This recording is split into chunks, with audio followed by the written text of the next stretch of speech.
அவர்களே வணக்கம். சுபிதாவின் நல்வாழ்த்துக்கள்.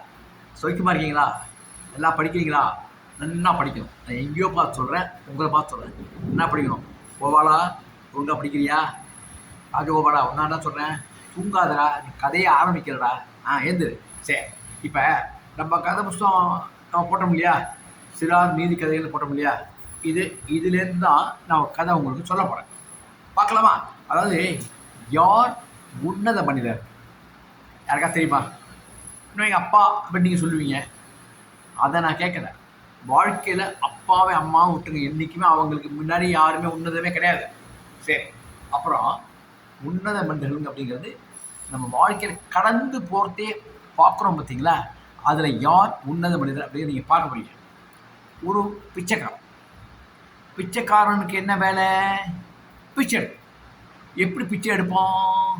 ஒவ்வொரு வீடாக போய், அம்மா தாயி பிச்சை போடுங்கம்மா, தாயி பிச்சை போடுங்கம்மா அப்படி கேட்பலாம். அப்படிதான் தினமும் ஒரு பிச்சைக்காரன் ஒரு தெருவில், அது பணக்காரர்கள் இருக்கக்கூடிய தெரு, அது அங்கே போய் பிச்சை கேட்பான். மனது இருக்கிறவர்கள் போடுவார்கள், மனது இல்லாதவர்கள் எதுவும் சொல்ல மாட்டார்கள். சில சிடுமூஞ்சிகள் கண்டபடி திட்டும். இவன் என்ன பண்ணுவான்? ஒரு நாளைக்கு பிச்சை கேட்கறதுக்காக போகிறான். அப்போ ஏதோ ஒன்று பார்க்குறான். வச்சுக்க. அப்போ ஒரு வீட்டுக்கு வேகமாக போகிறான். போய் அம்மா அப்படிங்கிறான், அம்மா தாயி அப்படிங்கிறான். கதை திறக்கலை. அம்மா தாயி, ஏன்னா அந்த பிச்சைக்காரங்கிறது தெரியணுங்கிறதுக்காக உள்ளே திறக்கலை. இப்போ காளிமல்ல அழுத்தலாம். காளிமல்ல அழுத்தோன்னே வேகமாக திறக்கப்பட பார்த்தா பிச்சைக்காரன். அந்த பொண்ணு, அவள் பேர் மீனா, காலேஜ் கிளம்பிட்டுருக்கா. ஏண்டா காலிங் பெல்ல அமுக்கி பிச்சை எடுப்பியா? அந்த அளவுக்கு உனக்கு தைரியம் கொடுத்து போச்சா? இந்த இந்த டயத்துக்கு வரைய அவங்க வீட்டில் எவ்வளோ பிஸியாக இருப்பாங்க. நான் கல்லூரிக்கு போகணும், சாப்பிட்ணும், கிளம்பணும், அம்மாவுக்கு 1000 வேலை கணக்கு. நீ பிச்சை போடுறதுக்கு காலிங் பெல் அடித்து கேட்குறியே, ஷாவுகிறாய் அப்படின்னு கண்டபடி திட்டிவிடுறாங்க. அம்மா ஒரு நிமிஷமா? என்னம்மா ஒரு நிமிஷம்? எதுவும் கிடையாது, உனக்கு இப்போ ஒன்றும் போட முடியாது, போ அப்படின்னாப்புல. நான் பிச்சை எடுக்கிறது வரலாமா, சொன்னால் கேளுங்கம்மா அவர்கிட்ட. நிற்கிறாப்பா, ஒரு சைடு தான் நிற்கிறாவா, அதுக்கு நிற்க மாட்டேங்கிறா. என்ன சொல்லு. ஐயாவுக்கு ஒரு ஆக்சிடென்ட்டு. என்ன சொல்ற? நம்ம வீட்டு ஐயாவுக்கு ஒரு ஆக்சிடென்ட். எப்படி ஒரு தெரியும்? முழுக்க கேளுங்கம்மா. நான் வரத்தே தாம்மா பார்த்தேன். வரத்தே ஐயா வண்டியில் வந்துட்டுருக்காரு. ஒரு ஆட்டோக்காரன் வேகமாக வந்துட்டுருக்காப்ப. ஐயா என்ன பண்ணுறாரு? ஆட்டோக்காரன் வேகமாக போயிட்டுருக்கான். ஐயாவுக்கு கொஞ்சம் பேலன்ஸு மாறிடுத்து. அந்த ஆட்டோட உரசிட்டாரு. அது ஆட்டோ உரசில் கீழே விழுந்ததில் ஆட்டோவுடைய ஒரு சக்கரம் ஐயா கால் மேலே ஏறிடுது. ஐயாவை கொஞ்சம் வயசானவர் இல்லையா, என்ன தந்தாலும் 65 வயசு ஆகிடுது. அதில் கால் வெளி தாங்கலை. ஐயோ கத்தின்னு இருக்காரு. ஆட்டோவாரன் என்ன பண்ணுவான்? அவனுக்கு ஸ்கூலுக்கு சவாரி போடுமா. சுற்றிக்கிட்டு பார்த்தா யாரும் இல்லை. நைஸாக என்ன பண்ணான்? நான் பிச்சைக்காரன், கையால் ஆகாதவன், என்னால் எதுவும் செய்ய முடியாது தெரிஞ்சுட்டான். ஐயாவுடைய வண்டி எடுத்து ஓரத்தில் வச்சான். ஆட்டோ எடுத்துட்டு போயிட்டான். இதுதாங்க நடந்தது. ஐயா நான் பார்த்ததுனாலையும், ஐயா இந்த வீட்டை சேர்ந்தவர் தெரிஞ்சதுனாலையும் உங்கள்கிட்ட சொன்னேன். எப்போ ஐயா உனக்கு தெரியும்? நீ சொல்கிறது உண்மையா? எப்போ நீ பார்த்த ஐயாவை? நேற்று ஐயாவை பார்த்தாங்க, அதுக்காக தான் நான் சொல்கிறேன். வீட்டில் ஐயா தாங்க பார்த்தாங்க நேற்று. இன்றைக்கி சொல்கிற காரணம் வேறு. நேற்று நான் பிச்சைக்கு தாங்க வந்தேன், அப்போ ஐயாவை பார்த்தாங்க. ஓ அப்படின்ட்டு அம்மா அம்மா அம்மா அம்மா அம்மா அப்படின்னாப்புல. அம்மா ஓடிறாப்புல. அம்மா சொல்கிறாம்மா, பயமாக இருக்கும்மா, நீ சொல்கிறா உண்மையாக தெரியலம்மா. அம்மா ஐயா தெரியுங்க, அப்பாவை தெரியுங்களாம்மா. ஏன்னா என்னப்பா என்ன இந்த கம்பெனியாக இருக்குல்ல, பணக்கார கம்பெனியாக இருக்குல்ல, இந்த மாதிரி ஆயிடுத்துமா. இந்த பொண்ணுகிட்ட சொல்கிறது ஏதாவது சொன்னேன். அப்படியா அப்படிங்கிறத. ஆனால் ஒன்று நேரமா ஆம்புலன்ஸுக்கு நான் ஏற்பாடு பண்ணேம்மா. என்னால் ஒன்றும் செய்ய முடியாது. ஒரு கல்லூரி மாணவன் ஸ்கூட்டரில் போயிருந்தான், நிறுத்தினேன். மனிதாபிமான அடிப்படையில் நின்னா. அவனை விட்டு ஆம்புலன்ஸுக்கு ஃபோன் பண்ண சொன்னேன். 100க்கு ஃபோன் பண்ணால் ஆம்புலன்ஸ் வந்தது. அவன், நான், டிரைவர் 3 பேரும் சேர்ந்து ஐயாவை ஸ்ட்ரக்சரில் ஏற்றுறோம். ஆம்புலன்ஸ் புறப்பட்டு போச்சுமா. பின்னாடி பார்த்தேன், மீனாட்சின்னு எழுதுவான். அதுக்கு மேலே எனக்கு தெரியலம்மா எனக்கு அப்படின்ட்டு.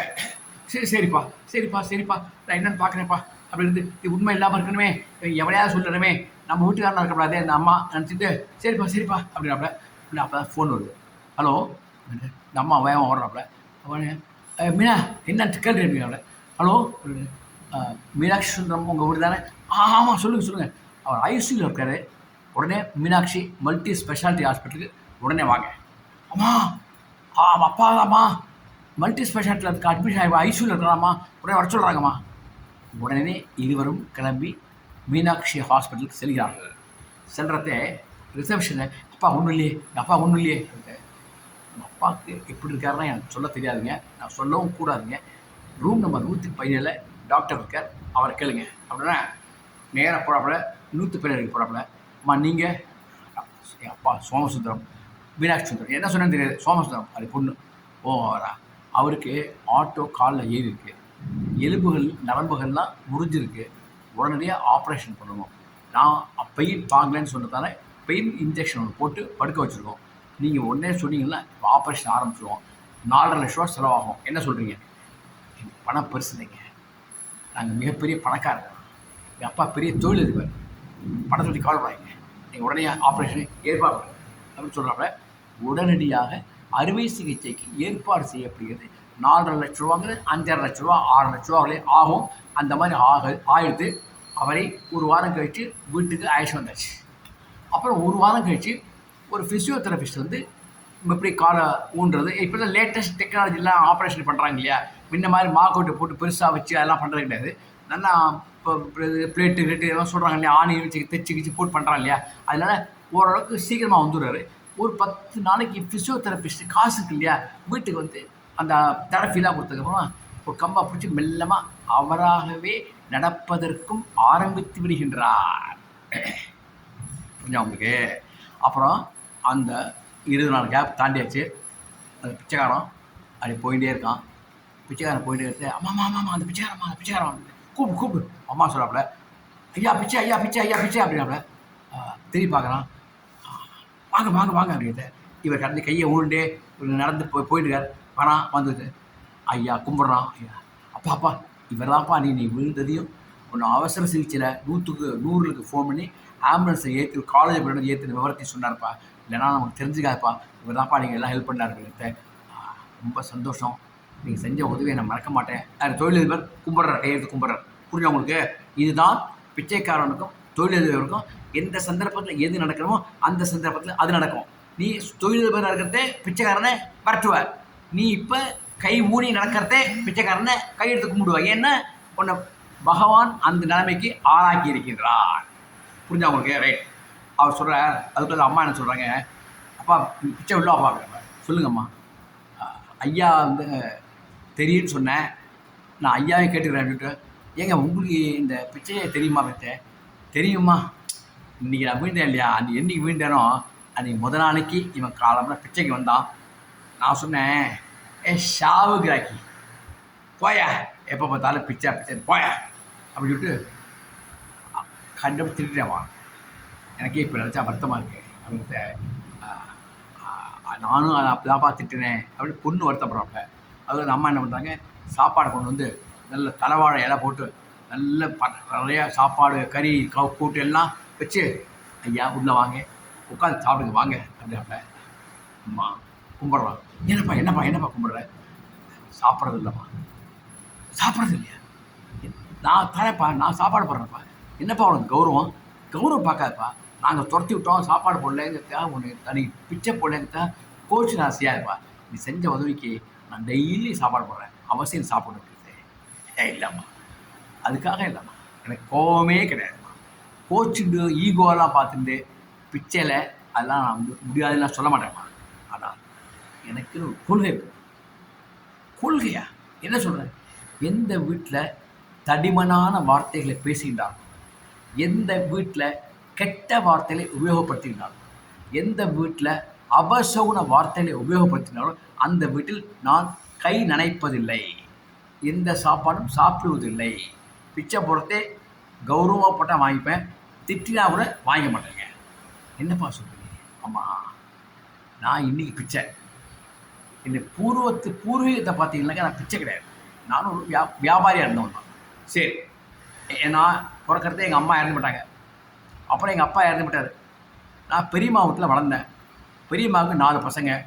பெரியப்பா எங்கேயோ ஓடிவிட்டான் விட்டு பெரியம்மா விட்டு ஓடிவிட்டான். பெரியம்மா தான் கஷ்டப்பட்டு கூலி வேலை செஞ்சு காப்பாற்றுது.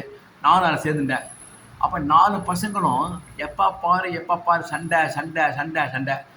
ஏண்டா அல்பாயுசில் போகிறவங்களா ஏண்டா வேதனைப்படு மனசை வேதனைப்படுத்துறீங்க, நானே உழைச்சிட்டு கஷ்டப்படுறேன்டான்னு அந்த அம்மா மனசு வலியினால், இதே வலியினால், ஏன்னா அதால் முடியல. இந்த பசங்களோட சண்டை போட்டுருக்கான், பொறுப்பு இல்லாமல் இருக்கான். அது அப்போ கோவத்தில் கத்துறத அது என்ன ஆகுது, அதனுடைய விளைவாக என்னன்னு தெரில. 4 பசங்களுமே இறந்து போயிட்டாங்க. 2 பசங்க குளிக்கிறதுக்கு போனாங்க அருவியில். இந்த இடத்த குளிக்க வேண்டாம் ஆபத்துன்னு போட்டிருந்துருக்கு. அதை மீறி போனாங்க, அருவியோடு போயிட்டாங்க.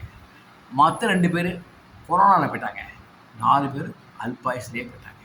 அதை நினச்சி பெரியம்மா மார்பிள் இதே அட்டாக் வந்து பெரியம்மாவும் இறந்து போச்சு. நான் ஒருத்தன் தான் ஏதோ இருக்கிற காசை வச்சுட்டு நான் ஒரு வியாபாரம் பண்ணாங்க, சின்ன வியாபாரம். ஒரு பார்ட்னரோட எப்பொழுது மனிதனுக்கே உள்ள கெட்ட குணம் ஏமாற்றுவது, பொய் சொல்வது, அடுத்து கெடுப்பது. அதனால் அடுத்து கெடுக்கப்பட்டேன், ஏமாற்றப்பட்டேன், வஞ்சிக்கப்பட்டேன். கருணாநிதி வசனம் தான் சொன்னேன் உங்களுக்கு. கடைசியில் என்னாச்சு, ஓடினேன் வாழ்க்கையின் எல்லைக்கே ஓடினேன், பிச்சை எடுப்பதற்காக ஓடினேன். ஒரு கபாலம் தான் கையில் கிடச்சிதுங்க, இது கிடச்சிது, சட்டி கிடச்சிது. ஒரு வீடாக போயின்னு இருக்கேன். என்ன கிடைக்கிறதோ வாங்கிப்பேன். ஒரு நாளைக்கு டீ, ஒரு நாளைக்கு பன்னு, ஒரு நாளைக்கு பிஸ்கெட்டு, ஒரு நாளைக்கு ஒன்றும் இல்லையா நான் மாட்டில் ஒரு கோயில் வாசலில் படுத்துட்டு இருப்பாங்க. சமயத்தில் கோயிலில் பட்ட பிரசாதம் கொடுத்தாலும் அதை வாங்கி சாப்பிடுவாங்க. இதுதான் என் வாழ்க்கை. அதனால தான் சொல்கிறேன், எங்கள் பெரியம்மா அல்பாயுசு இதே வலியினால் சொன்னாங்க இல்லையா, அது வலிச்சு கொடுத்துமா. அவங்க பட்ட கஷ்டத்தாலாம் சொன்னாங்க. பையங்க சாகணும்னு சொல்ல, ஆனாலும் நமக்கு மேலே ஒரு தேவதை காற்றை நம்ம சுற்றிட்டு இருக்குமாம்மா. எனக்கு ஒரு பெரியவர் சொல்லியிருக்காரு. உண்மையாக பொய்யாங்கிறதுலாம் ஆராய்ச்சி பண்ணுறதுக்காக நான் சொல்லலைங்க, நான் நம்பினேங்க. அது என்ன சொல்லுமா, நீ கெட்ட வார்த்தை எப்பெல்லாம் பேசுறியோ அந்த ஒளி காற்றுல போகிறதே அது ததாஸ்தூன்னு சொல்லுமா, அப்படியே ஆகட்டும் என்ற அர்த்தமாக இருக்குது. அதனால தான் கெட்ட வார்த்தையில் பேசாதீங்க, கெட்ட வார்த்தையில் சொல்லாதீங்க, திட்டாதீங்கன்னு பெரியவங்க சொல்லுவாங்க தெரியுமா உங்களுக்கு. அதுவும் முதல் நாளைக்கு ஐயா என்னை சாவுகளாக்கின்னு திட்டினாரு, மறுநாளைக்கு உங்கள் பொண்ணு என்னை சாவுகளாக்கின்னு திட்டுது.